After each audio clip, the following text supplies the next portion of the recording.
Y vamos a leer el versículo 8, donde Dios nos viene hablando de las bendiciones. Dios es un Dios de bendiciones. Y cuando usted y yo nos acercamos a Cristo, usted se va dando cuenta de que hay bendiciones de la crucifixión de Cristo. Cuando usted conoce la entrega que tuvo Cristo en la cruz, allí va usted a encontrar bendiciones de Dios. Pero no solamente hay bendiciones de la cruz de Cristo, hay bendiciones de la resurrección de Cristo. Cuando Cristo resucitó, Él resucitó para darnos unas bendiciones. ¿Cuántos dicen amén? Cuando más de Cristo, usted se va dando que Cristo, dice la palabra de Dios, murió en una cruz, resucitó. Al tercer día Dios lo levantó entre los muertos y luego Él ascendió al trono y a la majestad de Dios. Ahí Él está en este momento, siendo Rey de Reyes y Señor de Señores. ¿Cuántos lo creen así? Y ahí esa ascensión se le llama ascensión, se le llama exaltación, se le llama glorificación de Cristo. También tiene bendiciones para nuestras vidas. Entonces, este texto que vamos a ver aquí nos enseña justamente eso, de la obra de Cristo. Hablando de Cristo, dice el apóstol Pablo, dice la palabra de Dios en Efesios 4:8, por lo cual dice, subiendo a lo alto, está hablando de cuando Cristo regresó a lo más alto, una posición que Él ganó a través de su cruz, de su resurrección. Subiendo a lo alto, llevó cautiva la cautividad. ¿Qué llevó cautiva? La cautividad.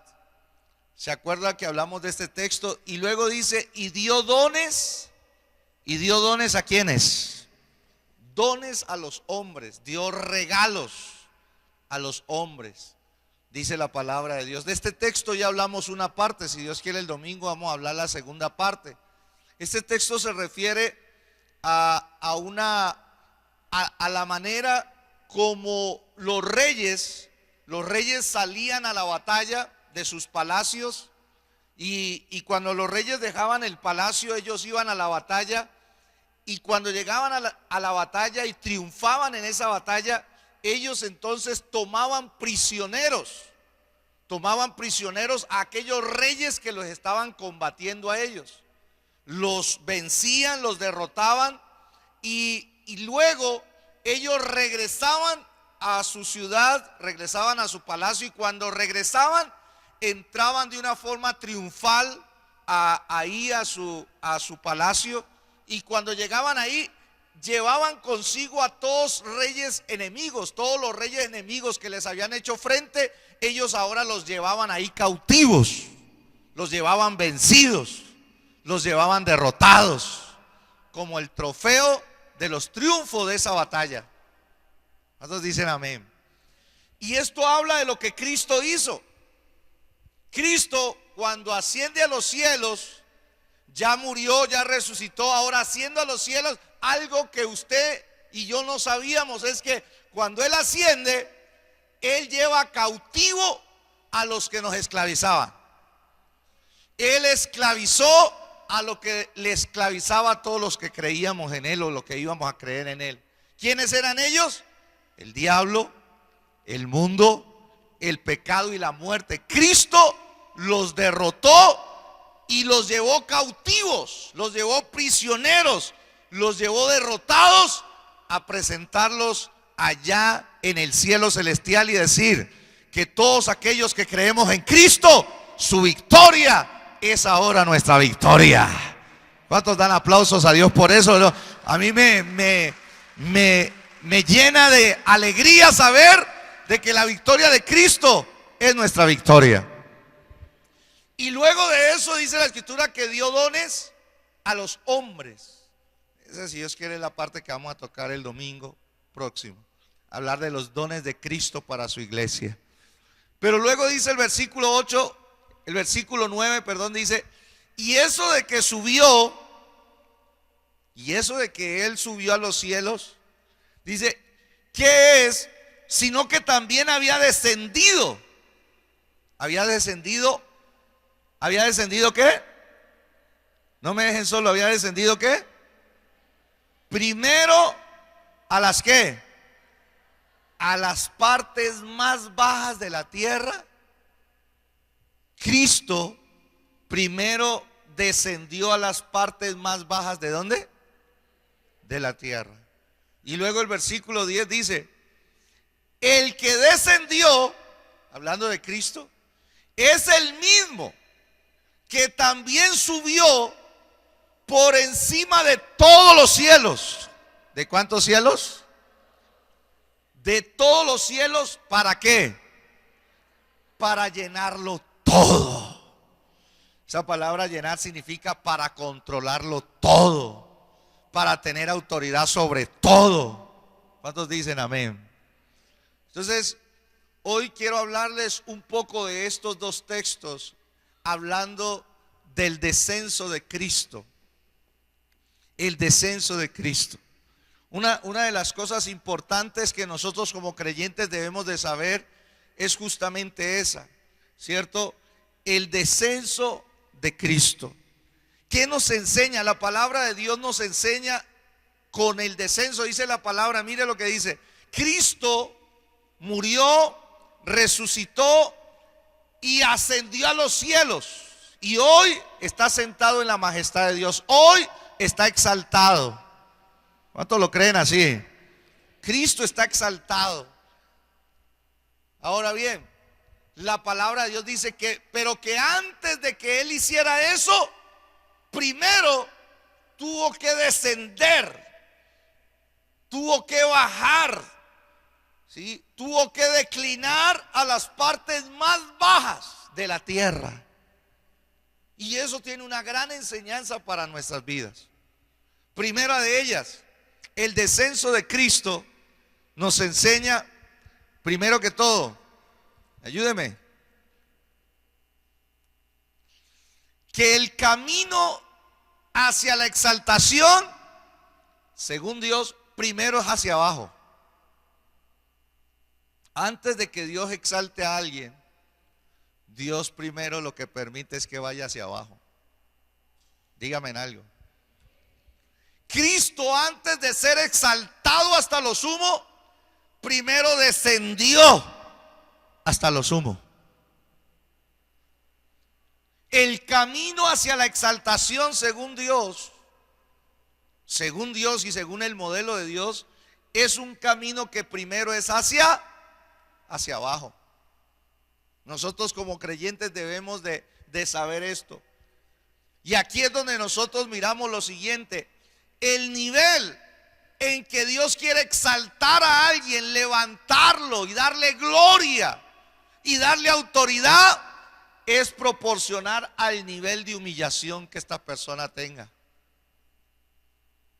Por eso usted va a encontrar en muchos textos de la Biblia este pasaje que dice: el que se humilla, Dios lo exalta. Pero también va a encontrar: y el que se exalta a sí mismo, Dios se encargará de humillarlo. Dígame en algo. En otras palabras, a mayor, oído a esto, a mayor humillación, mayor exaltación. Eso le pasó a Cristo. Y eso le pasa también a los hijos de Dios. Los hijos de Dios, ustedes y yo debemos de saber y esperar de que Dios es un Dios de exaltación, pero que Dios tiene un momento y Dios tiene un orden para exaltarnos, para levantarnos, para darnos autoridad, para darnos gloria. Y en muchos de esos procesos, lo primero que Dios permite en nuestras vidas es que seamos humillados. Ese amén, si ves, ese amén es débil, tímido, porque a casi nadie le gusta que ser humillado. Dígame en algo. el ejemplo de Cristo, Filipenses capítulo 2, un texto maravilloso. Mire cómo fue el descenso de Cristo. Mire lo que dice este texto, dice que Cristo, siendo en forma de ¿quién? Siendo en forma de Dios, no estimó el ser igual a Dios como cosa a que aferrarse. Y luego dice el texto, el versículo 7, sino que se despojó a sí mismo.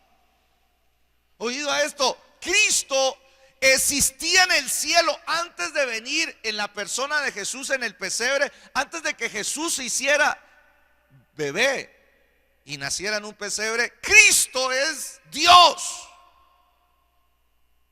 ¿Aló? Cristo es Dios y dice que Él se despojó de ser igual a Dios. Se despojó, se negó, renunció a ser igual al Dios invisible y todopoderoso que estaba sentado en el trono de la eternidad, y dice que se volvió un hombre. Mire el descenso de Dios en la persona de Jesús. De Dios se hizo un hombre. A eso se le llama la encarnación, y eso es un descenso, ¿no le parece? Siendo Dios todopoderoso, el Dios grande y eterno, por amor a ti, por amor a mí, renunció a ser igual a Dios y se hizo hombre para venir a esta tierra y venir a rescatarte a ti y a mí. Eso es un descenso. El primer descenso es que Dios se hizo hombre. Segundo descenso, siendo hombre, no me quite el texto, déjenmelo ahí, yo le digo cuando me lo pase. En siendo forma de Dios, no, el séptimo. Dice, sino que se despojó a sí mismo tomando forma de ¿qué? Ahora, dice la escritura, mira el segundo descenso, Dios se hace hombre. Pero no se hace cualquier hombre, sino que dice que ese hombre es un ¿qué? Un siervo. Porque hubiese sido aceptable de que Dios, al hacerse hombre, hubiese venido como un rey, hubiese venido como un presidente de la nación de Israel, hubiese venido como un magistrado, como alguien de alto nivel. Pero ¿sabe qué dice la Biblia? Que el proceso de Dios en Jesús fue hacia abajo. Y se hizo hombre. Y luego se hizo siervo. Porque el mismo Jesús dijo, yo no vine a ser servido, yo vine a servir. No vino a ser ni siquiera un rey aquí terrenal, o un presidente, o un primer ministro de una nación. No vino a hacer eso. Y luego dice, hecho semejante a los hombres. Mire lo que dice el versículo ahora sí 8. Y estando en la condición de hombre, y estando en la condición de un servidor, dice, se humilló, descenso, a sí mismo, haciéndose obediente hasta la muerte. ¿Y la muerte de qué? De cruz. Otro descenso, tercer descenso de Cristo, de Dios a hombre, de hombre a siervo, y de siervo a morir como un criminal en una cruz. Porque nosotros pudiéramos pensar, hermanos, de que Jesús debió haber escogido otra muerte. Siendo el Dios, hubiera escogido una muerte más digna. La muerte de cruz era la muerte más cruel y la más humillante que había en los tiempos de Jesús. Y la escogió Él, ¿cierto? Por eso esto fue un descenso, mire, del trono de Dios a este mundo. Dios se hizo hombre. Siendo hombre, descendió y se hizo esclavo de los hombres. Y siendo un esclavo, fue y murió como un criminal a una cruz. ¿No le parece esa humillación? ¿Y entonces todo tiene que quedar ahí? No. Entonces ahora, así mismo como fue la humillación de Cristo, como fue el doblegamiento de Cristo, aparece el versículo 9. Por lo cual Dios también lo exaltó ¿hasta dónde? Es que el que se humilla hasta lo más bajo va a ser exaltado hasta lo más alto. Dice, por lo cual Dios también lo exaltó hasta lo sumo y le dio un nombre que es sobre todo nombre, para que en el nombre de Jesucristo, ayúdeme porfis, ¿sí? Para que en el nombre de Jesús ¿se doble qué? Toda rodilla. ¿De quiénes? ¿Quiénes están en los cielos? ¿Quiénes están en los cielos? Ángeles, querubines, serafines y los salvos que ya no están con nosotros y están allá en la presencia de Dios. Se dobla toda rodilla de ellos. Y también dice, y en la tierra, ¿quiénes están en la tierra? Nosotros. Sea cual sea el ser humano, sea presidente, sea el más rico, sea el más estudiado, sea el más pobre, sea el más iletrado, todos en esta tierra tendrán que doblar su rodilla ante Jesucristo el Señor. Y dice la palabra, y debajo de la tierra, ¿quiénes están debajo de la tierra? Dígame. No, ¿quiénes están debajo de la tierra? ¿Quiénes? Satanás, el diablo, los demonios, todas las fuerzas malignas. Por eso es que ante Jesucristo se tiene que doblar, dice la palabra de Dios, toda rodilla de los que están en los cielos, en la tierra y debajo de la tierra, y toda lengua confiese, versículo 11, que Jesucristo, ¿quién es? Que Jesucristo, ¿quién es? Otra vez, que Jesucristo, ¿quién es? Es el Señor. ¿Para qué? Para la gloria de Dios. Padre, denle un aplauso al Señor. Amén. Porque Él llevó a cabo el proceso de humillación. Y oído a esto. Hay dos formas en que Dios usa para exaltarnos. Usted y yo estamos diseñados en el mismo proceso de Jesús. Usted tiene que saber que Dios tiene una agenda con tu vida. Y en la agenda dice que Dios te va a levantar y te va a exaltar un día. Aquí te va a glorificar, te va a bendecir y no te va a dejar en ese estado en que estás. ¿Cuántos dicen amén? Pero nosotros tenemos que conocer el proceso por el cual Dios exalta a uno de sus hijos. Así mismo como lo hizo con Jesucristo. Así mismo Dios está haciéndolo con cada uno de sus hijos y de sus hijas.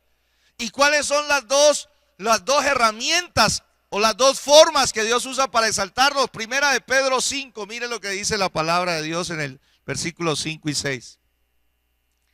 Igualmente, jóvenes, estad sujetos a los ancianos y todos sumisos unos a otros, revestidos de humildad, porque Dios resiste a los soberbios y da gracia a ¿quiénes? A los humildes. Versículo 6. Humillaos pues bajo la poderosa mano de Dios. ¿Para qué? Para que Él os exalte cuando fuere ¿qué? Cuando fuere tiempo. Por eso le digo, hay una agenda divina. Hay una agenda de Dios, hermano, que está diseñada para que usted y yo seamos exaltados. ¿Qué significa eso, pastor, de ser exaltado? Exaltado significa que vas a recibir un respaldo de Dios como nunca antes. Así como Cristo. Vas a recibir un respaldo de Dios como nunca antes en tu vida espiritual, en tu vida de familia, en tu vida física, en tu vida ministerial, en tu vida laboral, en tu vida financiera. Dios va a traer una exaltación a tu vida y te va a colocar por encima de los problemas que te agobian hoy en día. Te va a poner por encima de los enemigos que han querido estorbar tu vida. Te va a colocar por encima de las circunstancias que han estado maltratando tu vida. Que alguien me diga amén a eso. Dios es un Dios que exalta. Pero ¿sabe? La palabra de Dios en este texto nos dice que hay una forma en que Dios utiliza para exaltar a uno de sus hijos, y es enseñarnos a estar bajo autoridad. ¿Aló? Una de las maneras es que Dios nos va a enseñar a estar bajo autoridad. Cuando Dios tiene planificado exaltar a alguien, lo primero que Dios le va a dar a esa persona es un corazón humilde con la capacidad de sujetarse a la autoridad que Él le puso. Gracias por ese amén solitario, porque yo sé que este proceso casi a nadie le gusta. Someterse a una autoridad que Dios le ha asignado a uno. Y en esto, hermanos, esto es un desafío porque muchas personas lastimosamente pierden esta materia, la materia de la sujeción. Pero cuando Dios va a exaltar a alguien, lo primero que Dios le da es un corazón humilde, un corazón que se somete a la autoridad que Él asignó para formar su vida. Oído a esto, Dios te pondrá bajo el hombre o la mujer que Él desee para que le sirvas como al Señor. Esto es importantísimo. Por eso es que Dios es un Dios de exaltación, pero Él tiene formas para exaltarnos. Por eso es que hay veces a nosotros como seres humanos nos cuesta someternos a alguien, ¿cierto? Pero atrás de esa humildad que nosotros podemos llegar a desarrollar, Dios está preparando un terreno donde Él te va a exaltar y te va a colocar por encima de todas las circunstancias y los enemigos que han estado maltratando tu vida. ¿Sí? Por eso es que cuando una esposa quiere ser exaltada, quiere ser levantada a un nuevo nivel, tiene que aprender a someterse a su esposo. Gracias por ese amén. Tímido, frío y como miedoso porque de pronto le mandan piedra aquí, ¿no? Cuando una mujer, Dios la va, porque la Biblia enseña que la mujer debe someterse, no por obligación. Hoy hablamos de eso ahora. Someterse por amor a su esposo. No por obligación. No por miedo, no por obligación, sino por amor. ¿Cuántos dicen amén? Los hijos que quieren ser exaltados, dice la palabra de Dios, hijos, sométanse a sus padres. Cada vez que yo voy a ver una nueva etapa en mi vida espiritual o en mi vida ministerial, Dios me hace revisar si yo como hijo estoy sometido a mis padres en el área que, lógicamente, Dios, a pesar de que yo ya estoy casado y ya tengo hijos, pero hay áreas donde yo todavía le debo sujeción a mis padres, porque mis padres seguirán siendo mis padres hasta que el Señor se los lleve aquí a la tierra. Dígame en algo. Por eso usted tiene que estar atento cuando sus padres, a pesar de estar ancianos o como estén, les pidan un favor o les den una orden. Y seguramente es que Dios me quiere exaltar. Yo mejor obedezco. Dígame en algo. En cada área se da cuenta, en el matrimonio, en la familia y aún cuando hablamos de la iglesia.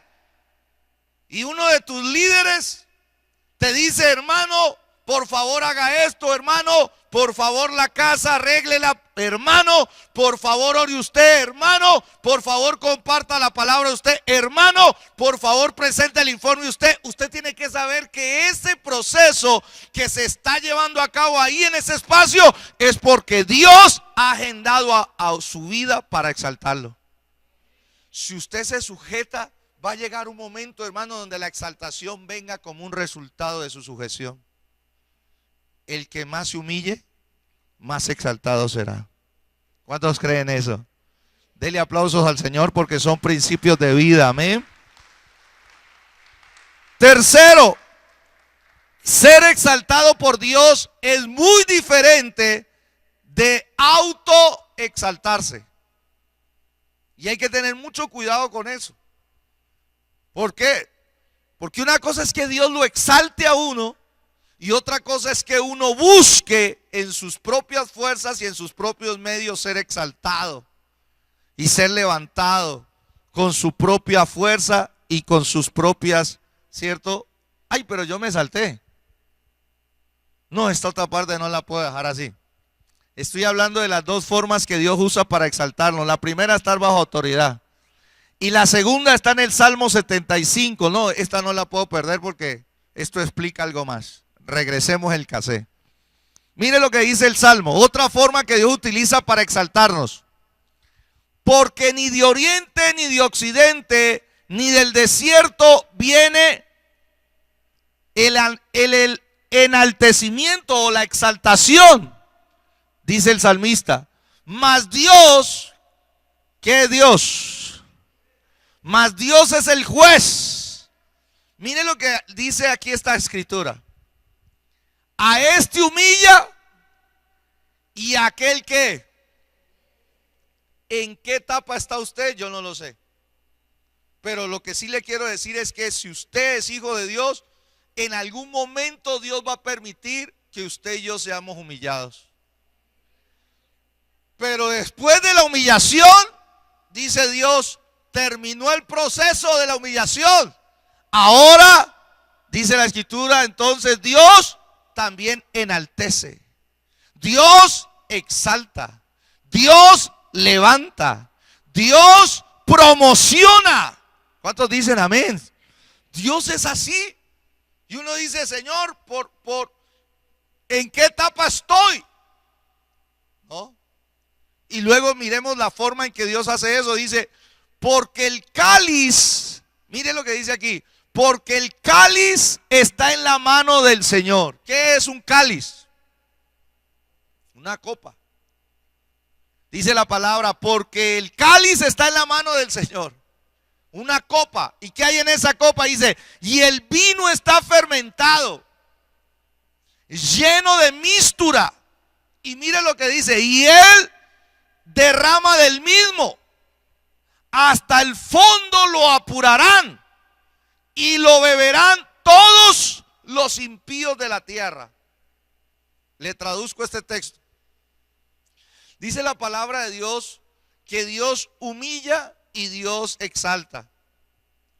Y que Dios muchas veces antes de exaltarnos permite una humillación en nuestra vida. Y esa humillación está basado en que Dios nos da a beber una copa. Y a esta copa se le llama la copa de la aflicción. La místura es algo agrio. La místura es algo que es amargo. Y nosotros debemos saber que como hijos de Dios, hermanos, hay veces Dios permite que nosotros bebamos de esta copa. ¿Se acuerdan de Jesús en Getsemaní? Dice la palabra que Jesús estaba en Getsemaní y oró y le dijo al Padre, Padre, pasa de mí este cáliz, pasa de mí esta copa. ¿Qué había en esa copa? Sufrimiento. ¿Qué había en esa copa? Aflicción. ¿Qué había en esa copa? Todo el pecado del ser humano. Pero después de haber orado, Jesús se rinde y le dice, Señor, que no se haga como yo quiero, sino como tú quieres. ¿Cuántos dicen amén a eso?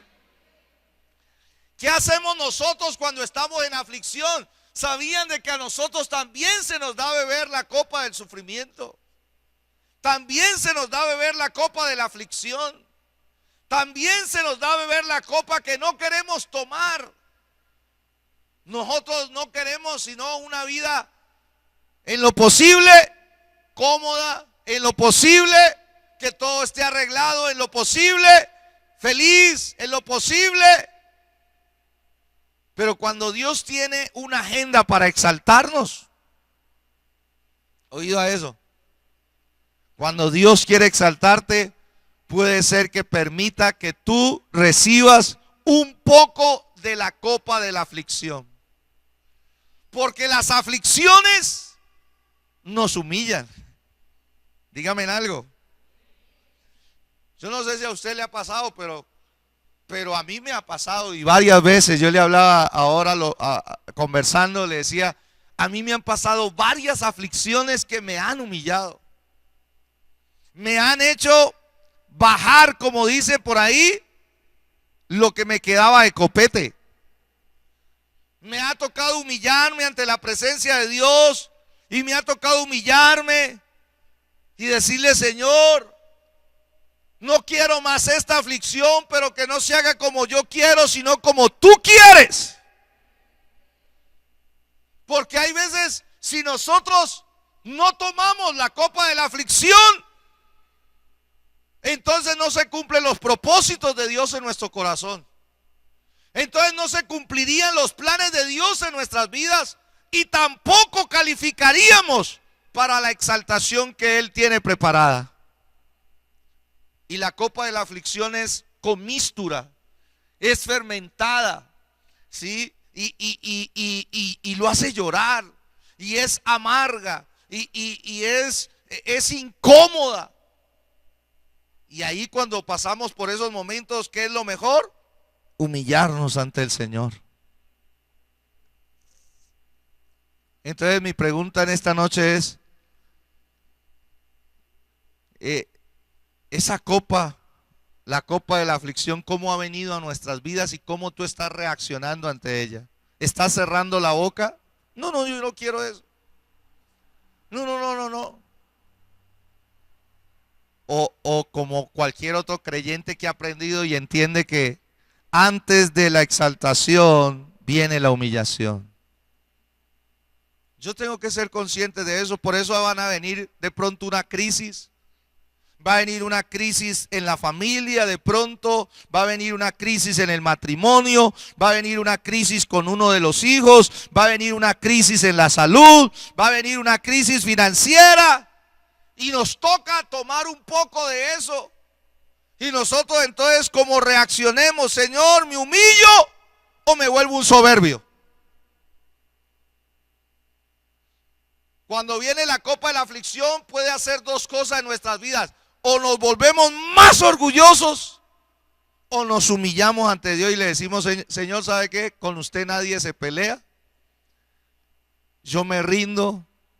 Si usted quiere que yo pase por aquí, enséñeme las lecciones que yo necesito aprender.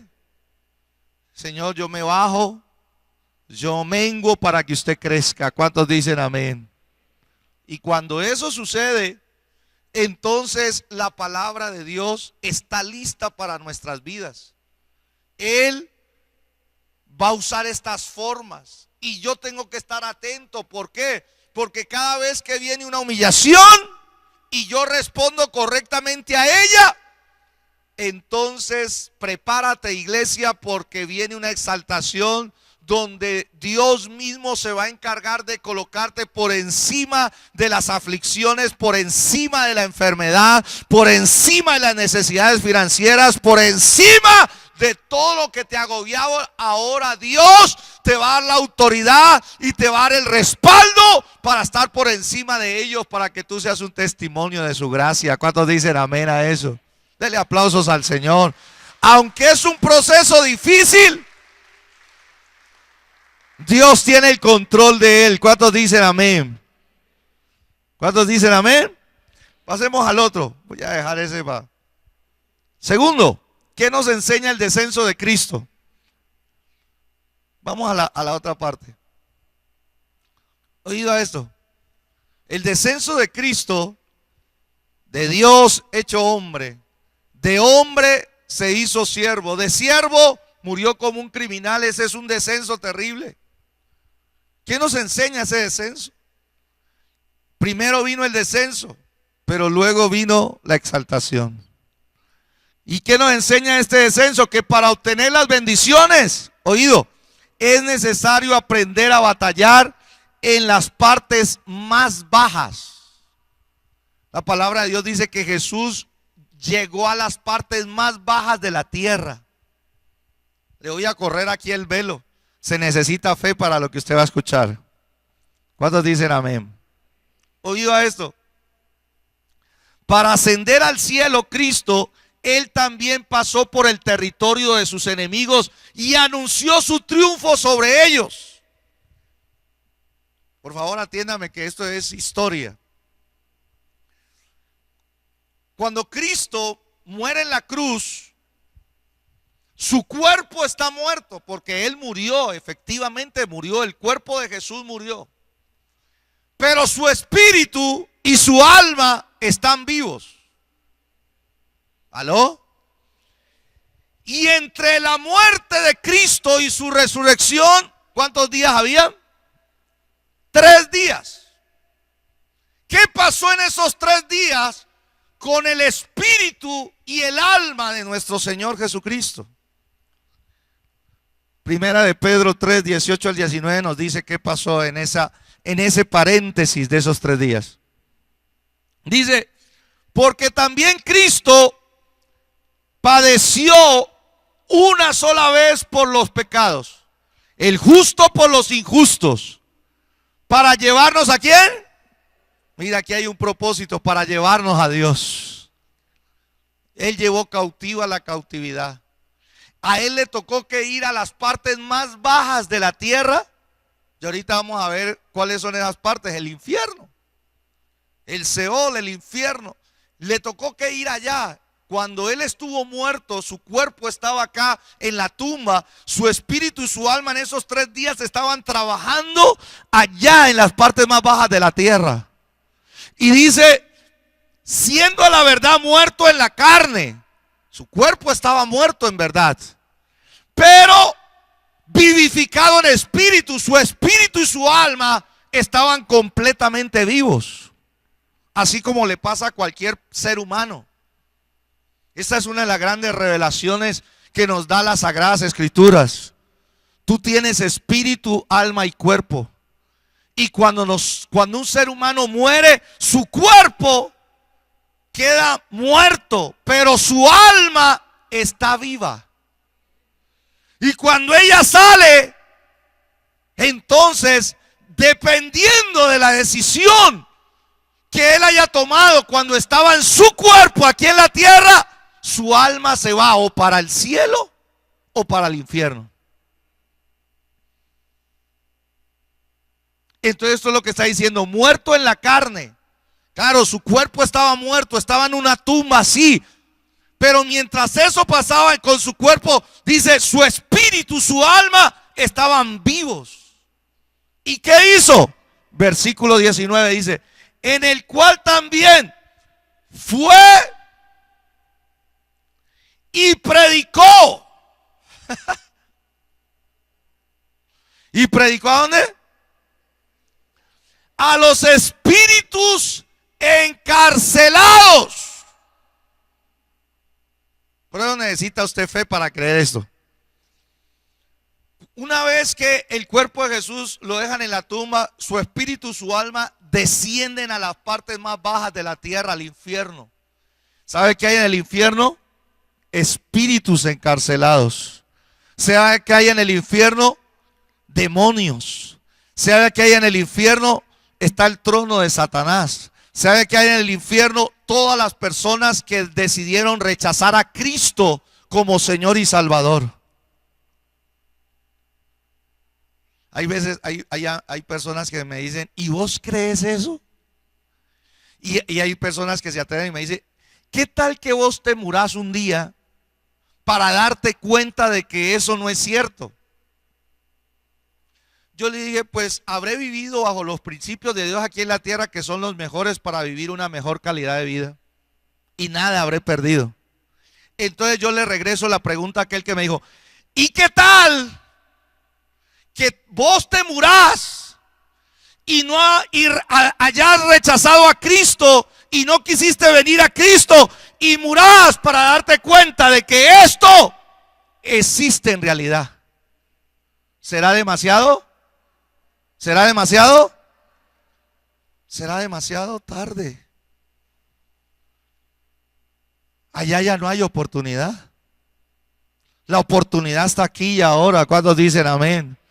Y dice que el espíritu y el alma de Jesús descendió y le predicó a los espíritus encarcelados. ¿Sí? Allá debajo de la tierra están cárceles, hay prisiones. Allá están. ¿Y sabe qué dice? Jesús cuando va allá, va con un propósito. esta palabra predicar significa anunciar un triunfo. Jesucristo no fue a predicarles allá a los demonios, bueno muchachos, ya estoy aquí en el infierno, ¿cuántos se quieren arrepentir? A ver, el diablo, no será, usted levante la mano a ver si se quiere. No, Jesús no fue a eso. Jesús fue a decirles, Satanás, allá está la muerte también, allá están todos sus enemigos. Jesús les va hasta allá, hasta el infierno, para decirles, señoras y señores, esto es una redada. Quedan todos apresados y prisionados. Soy el Hijo de Dios y yo vine para traer orden aquí en el infierno y a quitarle las llaves de la muerte, porque allá arriba en la tierra van a venir generaciones que van a creer en mí, y por lo tanto todo aquel que cree en mí ya no va a venir aquí, sino que yo me lo voy a llevar allá para el cielo. Y Cristo fue y anunció su triunfo sobre Satanás y la muerte. ¿Cuántos dan gloria a Dios por eso? Oído, en esas partes más bajas fue donde el Señor libró la batalla. Y nosotros, los creyentes, debemos de saber que las mayores batallas nosotros las libramos en las partes más bajas de la tierra. Tu lucha no es contra carne y sangre. Tu lucha no es contra las personas. Tu lucha es contra principados, potestades, gobernadores de las tinieblas y huestes espirituales de maldad, que ¿en dónde están? En las partes más bajas, en los lugares celestes, no celestiales, celestes. Y oído a esto, por eso es que la palabra de Dios nos enseña, hermano, de que nosotros los creyentes tenemos una gran oportunidad. ¿Sabe cuál es? Que usted crea la victoria que Cristo obtuvo sobre Satanás, el mundo, el pecado y la muerte, y que usted haga de la victoria de Cristo su victoria. Su victoria. Yo he decidido en tomar la victoria de Cristo y hacerla mi victoria para el resto de mis días. Entonces, cuando Satanás viene a molestarme, yo le digo, espérate un momento, Satanás, porque yo no vengo en mi nombre, yo no vengo en mi fuerza, yo no vengo en mis méritos, yo no vengo en mi obra carnal, no, yo vengo en el nombre de Jesucristo, de aquel que fue exaltado hasta lo sumo, en el nombre de Jesucristo que te venció en tu propio territorio. Vengo en el nombre que es sobre todo nombre, y ese nombre fue el que compró mi alma, mi cuerpo. Yo le pertenezco a él, y en ese nombre te ordeno que me dejes libre. Y Satanás entiende. Dígame algo. La muerte entiende. La enfermedad entiende. Los demonios entienden. Y todo lo que tiene que ver con la oscuridad entienden que Jesucristo los venció, los derrotó en su propio territorio, y que todo aquel que cree en él puede hacer suya la victoria de Cristo. ¿Cuántos dicen amén? ¿Cuántos quieren hacer la victoria de Cristo suya? Cuando viene el pecado y cuando viene la tentación, yo le digo, quieto pecado en primera. Cristo te venció. Cristo te derrotó. Y yo tomo la victoria de Cristo para derrotar el pecado de la mentira, el pecado del adulterio, el pecado de la murmuración, el pecado del menosprecio, el pecado de la ingratitud. Ya eso no me esclaviza, ahora soy libre para vivir para la gloria de Dios. ¿Cuántos dicen amén? Hay que tomar la victoria de Cristo. Por eso Él descendió hasta lo más bajo de la tierra, para que ahora tú y yo tuviésemos también la victoria de Él. Y oído a esto, miren lo que dice Éxodo 15. Tenemos que aprender a celebrar el triunfo de Cristo. ¿Qué dije? Que tenemos que aprender ¿a qué? A celebrar el triunfo de Cristo. ¿Sobre quién? Sobre Satanás, sobre el diablo, sobre el mundo, sobre el pecado, sobre la muerte, sobre la enfermedad, sobre la miseria, sobre todas las consecuencias del pecado. Tenemos que aprender a celebrar la victoria de Cristo. Cuando usted la celebra, usted está haciendo tres cosas importantes, ¿sí? Y que lo vamos a ver a través de este texto. Mire lo que dice este ejemplo. Dice la palabra: entonces cantó Moisés y los hijos de Israel este cántico al Señor. Y dijeron: cantaré yo al Señor porque se ha magnificado grandemente y ha echado en el mar al caballo y al jinete. ¿Se acuerdan de esa escena? El pueblo de Israel, ¿cierto?, acaba de salir libre de la esclavitud de más de 400 años de la esclavitud de Egipto, porque Cristo vino a publicar libertad a los cautivos y los liberó. Pero cuando los libera, dice que se encuentran en un momento con el mar por delante. El mar rojo no los dejaba pasar para donde Dios quería llevarlos. Y además de eso, el ejército que los había soltado el enemigo, Faraón y su ejército, ahora los vienen persiguiendo y están en aprietos. Esa fue la escena. ¿Y se acuerdan de ahí? El Señor le dice a Moisés: dile al pueblo que marche. Y cuando ellos obedecen al Señor, el mar se abre. Se abre. Dios abre para sus hijos lo que tiene que abrir. ¿Cuántos dicen amén? Y abre el camino y los hijos de Dios pasan. Y cuando pasan, entonces lo que estaba abierto para los hijos de Dios está cerrado para el diablo. Y Dios cerró el mar. Y cuando lo cierra, dice la escritura que Faraón y todo el ejército maligno que ilustraba la maldad quedaron sepultados, quedaron derrotados, quedaron vencidos y humillados en esa escena. ¿Cuántos lo creen así? Dios hace eso y lo vuelve a hacer las veces que sea. Bendito el nombre de Dios. Pero ¿sabe? Ahora, cuando Moisés ve eso, inmediatamente hace algo, y es componerle un cántico al Señor. Y este es el cántico que compone y se lo enseñó a todo el pueblo. Y dice la palabra que ellos cantaban eso: el Señor es mi fortaleza y mi cántico, y ha sido mi salvación. Este es mi Dios y lo alabaré, Dios de mi Padre, y lo enalteceré. ¿Cuántos dicen amén?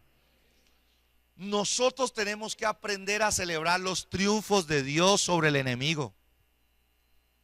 ¿Por qué? Primero que todo, porque eso glorifica a Dios. Tenemos que glorificar a Dios por su obra. Cuando usted y yo venimos a congregarnos y le cantamos a Dios y lo alabamos, estamos, oído a esto, estamos glorificando a Dios por sus obras. Y más cuando cantamos, por ejemplo, el domingo, si Dios quiere, tengo un repertorio de solamente cantar la victoria de Dios sobre nuestras vidas. Señor, tú tuviste victoria, me has dado la victoria sobre el pecado, tú has vencido y yo también soy victorioso. Señor, soy más que vencedor en Cristo Jesús. ¿Cuántos dicen amén? Victoria, la victoria mía es. Todo eso, cuando usted lo hace con fe y lo proclama, uno, está glorificando a Dios. Y vivimos para la gloria de Él. Dos, cuando usted lo hace, su corazón se llena de fe. Miren lo que sucede aquí. Sigamos, versículo 3. El Señor es varón de guerra. Dígame en algo. El Señor es su nombre, decía Moisés. Versículo 4. Echó en el mar los carros de Faraón y de su ejército, y sus capitanes escogidos fueron hundidos en el mar rojo. Versículo 5. Los abismos los cubrieron. ¿Sí ve? Debajo. La guerra es abajo. Allá es donde debe estar el enemigo. Dice la escritura: los abismos los cubrieron, descendieron a las profundidades como piedra. Porque el lugar donde debe estar el enemigo no es acá rondando, no es acá devorando tu vida, no es acá devorando a tus hijos, no es acá devorando las oportunidades. No, Él para ti, para mí, debe estar allá abajo, debajo de nuestros pies, sometido bajo la autoridad de Cristo y obedeciendo las órdenes del que lo venció. ¿Cuántos dicen amén? Pero ¿sabe qué dice el versículo 6? Dice la palabra de Dios: tu diestra, oh Señor, ha sido magnificada en poder. Tu diestra, oh Señor, ha quebrantado ¿a quién? Ha quebrantado al enemigo.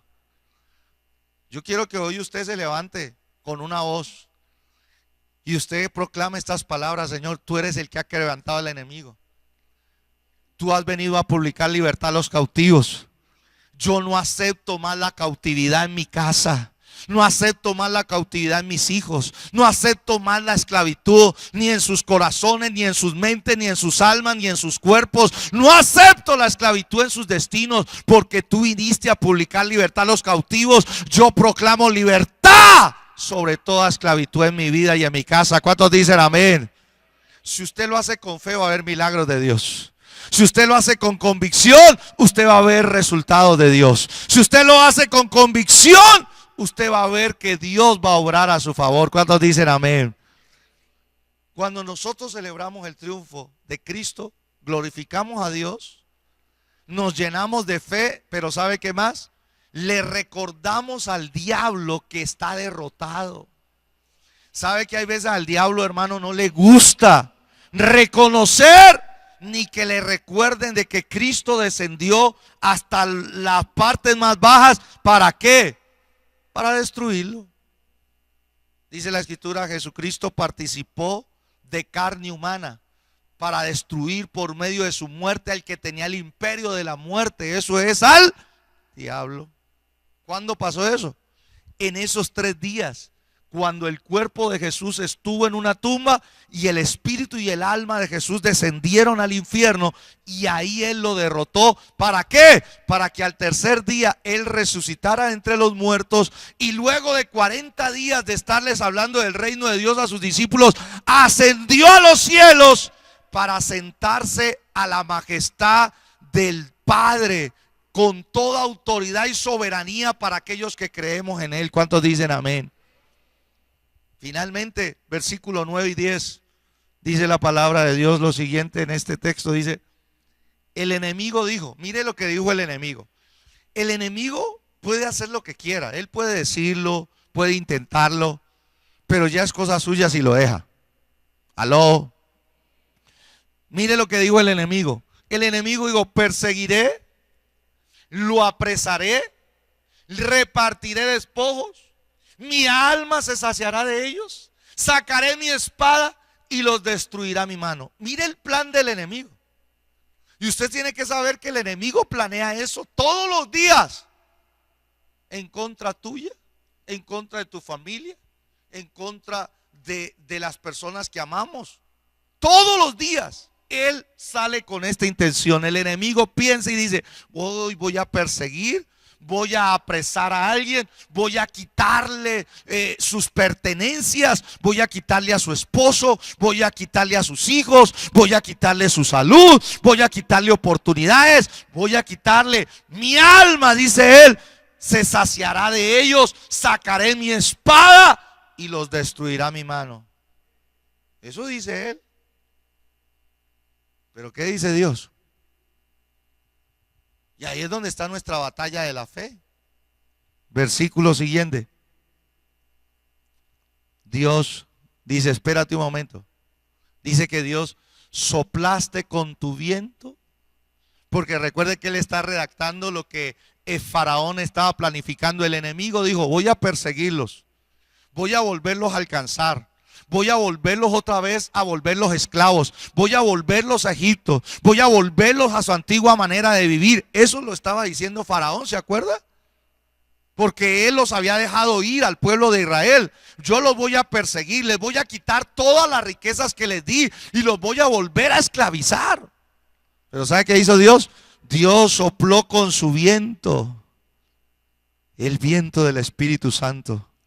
Y Dios sopló con su viento, dice, los cubrió el mar, dice, y se hundieron como plomo en las impetuosas aguas. En otras palabras, Dios interviene para favorecernos a nosotros y para destruir toda intención maligna en contra de nuestra vida y de nuestra casa. ¿Cuántos dicen amén a eso? Dios está a tu favor. Celebremos el triunfo de Cristo Él sí descendió hasta lo sumo, pero como Él descendió a lo sumo, también fue exaltado hasta lo sumo, y ahora Cristo es el gran vencedor, el rey vencedor. Él es el victorioso, y si Él es el victorioso, nosotros podemos tener victoria en esta noche. ¿Cuántos dicen amén? Y el resto de nuestros días, denle un aplauso al Señor y coloquémonos de pie. Amén.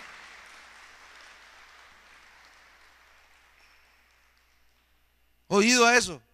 ¿Sí?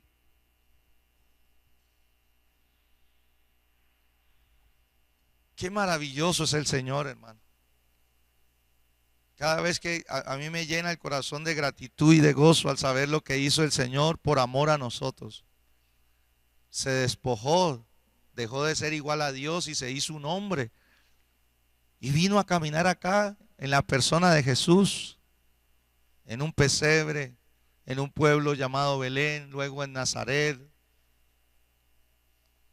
mostrando esas maravillas de Dios, sanando enfermos, liberando a los oprimidos, dando de comer a los pobres, restaurando al caído, y luego muere en una cruz como el peor de los criminales, porque la cruz estaba reservada para los peores criminales, y Él escoge la cruz para decir: ahí en la cruz voy a llevar tu pecado y voy a llevar el pecado de todos los que crean en mí. Y ahí Él los llevó, y Él muere en esa cruz. Y no se queda ahí, ahora desciende, sigue su descenso. Su cuarto descenso sería a las partes más bajas de la tierra. Su alma, su espíritu va al mismo territorio de Satanás y le dice: Satanás, hasta aquí llegaste. Vengo a recuperar todo lo que el hombre perdió en el jardín del Edén, y vengo a rescatar a todos los que tú tienes cautivos. Vengo a liberarlos para llevarlos a Dios. Bendito sea su nombre. Bendito sea el nombre del Señor Jesús. ¿Cómo no agradecerle? ¿Cómo no entregarnos? ¿Y cómo no servirle al Señor? Ahora, ¿qué hacemos con esto? Lo que tenemos que hacer es apropiarnos de la victoria del Señor y saber y reconocer que si Dios nos va a exaltar, podemos nosotros humillarnos delante de Él. Amén. Humillarnos. Padre, te damos gracias por tu palabra. El descenso de Cristo una vez más toca nuestro corazón para agradecerte. Agradecerte semejante entrega, Señor. Semejante sacrificio. Semejante descenso. Todo eso lo hiciste por amor a nosotros. Hay veces no alcanzamos a dimensionar lo que te costó haber dejado el cielo. Hay veces no alcanzamos a dimensionar qué era dejar de ser Dios para venir a ser un hombre como nosotros. Hay veces no alcanzamos a dimensionar qué es que siendo hombre te hiciste un esclavo de los hombres, un servidor. Hay veces no alcanzamos a dimensionar que siendo siervo fuiste a una cruz a morir como el peor de los criminales, sabiendo que no habías hecho sino el bien. Lo único que hiciste fue hacerle bien a las personas con las que te cruzaste. Sanaste al enfermo, le diste vista al ciego, le diste, Señor, el poder para resucitar a los muertos, levantaste a los muertos. Lo único que hiciste fue liberar a los oprimidos, les diste esperanza, y por eso fuiste llevado a la cruz por nuestros pecados. Gracias, Señor, una vez más. Gracias por tu obra redentora. Por eso dice la Escritura que te fue dado un nombre que es sobre todo nombre. Ese nombre es el que adoramos en esta casa. Ese nombre es a quien servimos en esta casa. Ese nombre es el que proclamamos en este lugar. Jesucristo es el Señor, para la gloria de Dios Padre. Por eso, Padre Celestial, oramos para que podamos también aprender de ti que el camino a la exaltación, Señor, primero es hacia abajo. Ayúdanos, Señor, a a humillarnos. Ahí donde usted está, dígale: Señor, una vez más, yo renuncio, Señor, a toda semilla de orgullo, de altivez, de soberbia. Diga: Señor, yo renuncio una vez más, Señor, a enaltecerme a mí mismo, a promocionarme a mí mismo. Renuncio una vez más, Señor, a exaltarme a mí mismo. Diga: renuncio en el nombre de Jesús. Señor, y una vez más oro para que tú, Señor, en tu gracia nos des un corazón con la capacidad de humillarse bajo tu poderosa mano. Sea por donde estemos pasando, sea que estemos pasando por éxito en la vida, sea que estemos pasando por problemas, sea que estemos pasando, Señor, por los mejores momentos o por los peores, danos la capacidad de humillarnos bajo tu poderosa mano, porque tu palabra dice que tú, Señor, resiste a los soberbios y le das gracia a los humildes, y que tú, Señor, exaltarás al que se humilla en el tiempo que tú has determinado. Dígale: Señor, ayúdame, Señor, a practicar el sometimiento a las personas que tú has asignado como autoridades de mi vida. Ayúdame, Señor, a someterme en amor, a someterme no por obligación, sino por amor a aquellas personas que tú has colocado, Señor, para liderar mi vida, para ejercer, Señor, esa dirección en mi vida. Ayúdame como esposo, como esposa, como padre, como hijo, como miembro de la iglesia. Ayúdanos, Señor, en el nombre de Jesús. Dígale ahí donde usted está: Señor, te entrego mi aflicción. Señor, si a través de la aflicción tú estás cumpliendo propósitos de mi vida, que no se haga como yo quiero, sino como tú quieres. Así como Jesús dijo: Señor, pasa de mí esta copa, pero que no se haga como yo quiero, sino como tú quieres. Señor, si este proceso de aflicción, esta copa de la aflicción que tú me has dado a probar a través de esta crisis tal vez que estoy viviendo, Señor, si esto tiene el propósito, Señor, de mejorarme, de transformarme y de llevarme a un nuevo nivel de respaldo contigo, Señor, ayúdame a soportarlo. Dígale: Señor, ayúdame a soportarlo. No me dejes desfallecer, no me dejes desanimar, no me dejes, Señor, rendirme ante estas crisis, ante estas aflicciones. Ayúdame, socórreme para soportarlas, para dame la fuerza para aguantar, para soportar con humildad estos procesos, Señor. Porque tu palabra dice que tú exaltarás el poderío del justo. Tú lo exaltarás, y un día vendrá el respaldo tuyo a nuestras vidas. Y cuando venga ese respaldo, tú mismo te encargarás de promovernos. No seremos promovidos por el hombre, seremos promovidos por el Dios del cielo. Seremos promovidos por nuestro Padre celestial. En el nombre de Jesús, ahí donde tú estás, haz conmigo esta oración. Dígale: Señor, la victoria que tú obtuviste en las partes más bajas de la tierra, yo ahora mismo la establezco en mi vida, la establezco en mi familia, la establezco en mi corazón. Establezco, Padre, la victoria que tú obtuviste, Señor, ahí en el mismo terreno de Satanás, en el terreno de la muerte. Esa victoria que tú pronunciaste allí, estando en esos 3 días debajo de la tierra, yo tomo esa victoria por la fe, la hago mía esa victoria para mi familia, para mi descendencia. Hago mía esa victoria, Padre, en esta noche, en el nombre de Jesús. Diga: y en esta hora yo me levanto en la autoridad de Jesucristo, el Hijo de Dios. Una vez más, diga: me levanto en esa autoridad, en el nombre de Jesucristo. El Jesucristo que fue a las partes más bajas de la tierra, el Jesucristo que resucitó al tercer día, el Jesucristo que está sentado a la diestra del Padre. En ese nombre, en esta hora, yo le ordeno a Satanás que suelte mi casa, suelte mis hijos, suelte mi descendencia, suelte mi destino y suelte las bendiciones que Dios ha ganado para mi vida y para mi casa.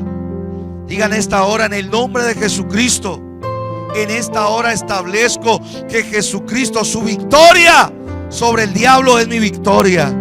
La victoria de Cristo sobre el pecado es mi victoria. La victoria de Cristo sobre la muerte es mi victoria. La victoria de Cristo sobre el espíritu del mundo es mi victoria. La victoria de Cristo sobre la enfermedad es mi victoria. La victoria de Cristo sobre la ruina es mi victoria. La victoria de Cristo sobre el reino de la oscuridad es mi victoria. Diga: lo proclamo en esta noche. Y vivo bajo esta verdad. Diga: vivo bajo esta verdad. La proclamo en todos los días de mi vida. Lo hago parte de mi vida diaria. Diga: en el nombre de Jesús. Dígale: Padre Celestial, enséñame continuamente a celebrar la victoria de Cristo, porque a través de ella yo glorifico tu nombre, porque a través de ella yo crezco en fe, y porque a través de ella le recuerdo a Satanás y a la muerte, al pecado y a sus consecuencias, que Cristo ya los derrotó, que Cristo ya los venció, y por lo tanto su victoria es mi victoria, para la gloria tuya. Levántele un aplauso al Señor en esta noche. Amén. ¿Cuántos dicen amén? Amén. Gloria a Dios.